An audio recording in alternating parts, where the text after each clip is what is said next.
ఆరోగ్యవంతమైన జీవితం కోసం సగటు మనిషి నెలకి అర లీటర్ నూనె మాత్రమే తినాలి. కానీ ఈ రోజుల్లో అది సాధ్యమవుతుందా? ఖచ్చితంగా సాధ్యమవుతుంది.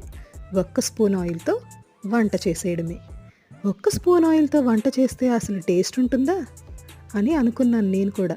కానీ చేసిన తర్వాత టేస్ట్‌లో ఏమీ తేడా లేదని తెలిసి ఈ వీడియో అప్లోడ్ చేస్తున్నాను. ఈ రోజుల్లో అందరూ ఈ స్టీమర్ పాట్స్ కొనేసి వాటిలో వంటలు స్టార్ట్ చేశారు కదా!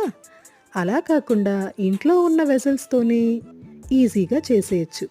ఎలక్ట్రిక్ రైస్ కుక్కర్‌లో రైస్ పెట్టేసి పైన చిల్లుల గిన్నుంటే ఆ చిల్లుల గిన్నెలో వెజిటబుల్స్ ఏసేసి అవి స్టీమ్ అయినాక తాలింపు పెట్టుకొని ఒక్క స్పూన్‌లో ఆయిల్‌తో అది వేగాక ఈ స్టీమ్ అయిన వెజిటబుల్స్ ఏసుకొని ఉప్పు, కారం, మనకు కావాల్సిన ఇష్టమైన మసాలాలు వేసుకొని కూరను బట్టి కొబ్బరి తురుము, పప్పుల పొడి వేసుకొని తింటే టేస్ట్‌లో ఏమైనా తేడా